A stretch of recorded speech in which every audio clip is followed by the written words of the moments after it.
पार्श्वनाथ के नाम पर बनी इस मल्टी के पार्श्वनाथ अपार्टमेंट वेलफेयर सोसाइटी के शपथ ग्रहण समारोह में हम सबके मार्गदर्शक राजस्थान रेड क्रॉस सोसाइटी के चेयरमैन, नागरिक सहकारी बैंक के अध्यक्ष, माहेश्वरी समाज के राष्ट्रीय उपाध्यक्ष और विभिन्न संस्थाओं में अपना मार्गदर्शन प्रदान करने वाले मेरे पिता तुल्य सम्मान्य राजेश कृष्ण बिरला साहब सदैव अपने साथ सगा तो नहीं किंतु सगे से कम नहीं जैसा स्नेह रखने वाले हमारे लाडले कोटा दक्षिण के विधायक भाई संदीप जी शर्मा साहब, पार्श्वनाथ वेलफेयर सोसाइटी के शिल्पकार और मेरे को टिन्नू के नाम से जानने वाले मेरे भाई प्रदीप जी दादी, STP विष्णु जी गुप्ता साहब, पार्श्वनाथ वेलफेयर सोसाइटी के पूर्व अध्यक्ष और कवि जैसी अपनी वाक्पटुता रखने वाले हरिराज सिंह जी, आज शपथ लेने वाले सम्माननीय योगेंद्र जी गुप्ता साहब, सदैव बड़े भाई जैसा स्नेह देने वाले युवा नेता हरीश जी राठौर और आज शपथ लेने वाले सभी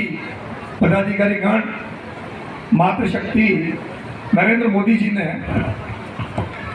33% महिलाओं को आरक्षण दिया है, किंतु वो पहली जगह देख रहा हूँ जहाँ 33% से अधिक उपस्थिति महिलाओं की है। एक बार जोरदार ताली हो जाए महिलाओं के लिए। आप सब और अध्यक्ष जी ने सोचा कि संविधान में तो 11 की कार्यकारिणी बनानी है, किंतु आपने बाईपास करके एक नया गठन कर दिया कि उनको मालूम है कि जेंट्स तो फिर भी निकल जाएंगे काम के लिए, किंतु रहना यहाँ पे महिलाओं को ही है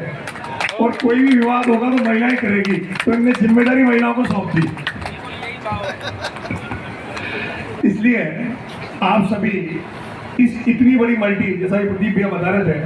कि राजस्थान की सबसे बड़ी मल्टी जिसमें 799 प्लेट है, बहुत बड़ी बात है। और आप प्रदीप जी दादी, प्रदीप जी पाटनी मेरे भाई हैं,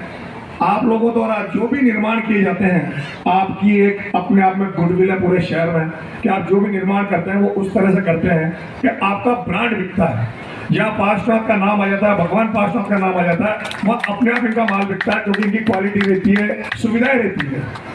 आप सब बड़ी संख्या में यहाँ रहते हैं, 550 परिवार एक जगह पे रहना। हम कई बार मतदाता सूची देखते हैं तो कई गांव ऐसे होते हैं जिसमें 200 वोटर, 250 वोटर, 300 वोटर होते हैं, किंतु एक स्थान पे 2000 लोग रहना ये अपने आप में एक बहुत बड़ा माहौल हो जाता है।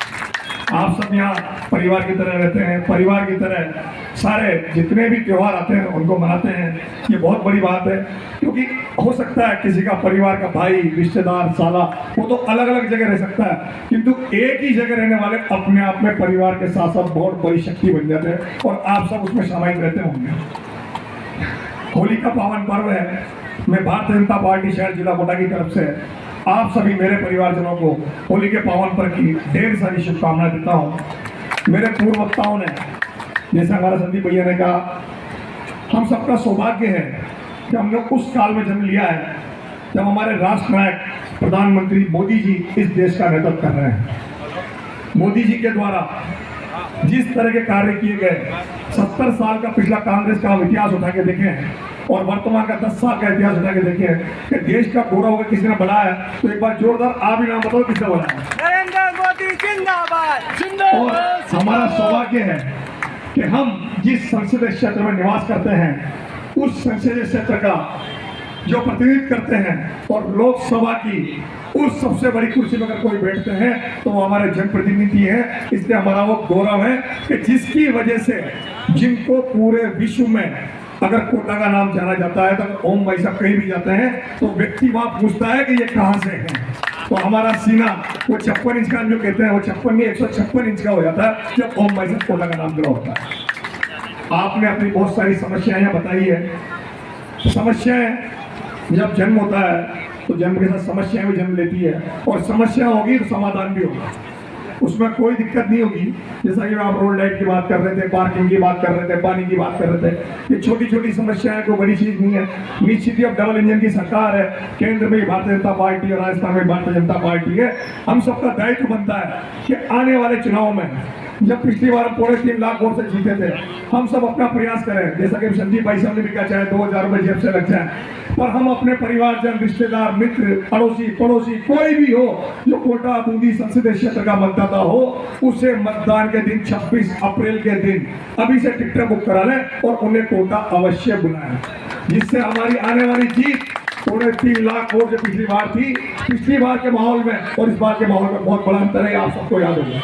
पिछली बार विपक्ष में फिर भी थोड़ी बहुत बात थी, इस बार विपक्ष विहीन है, क्योंकि विपक्ष के पास अभी तक कोटा बूंदी संसदीय क्षेत्र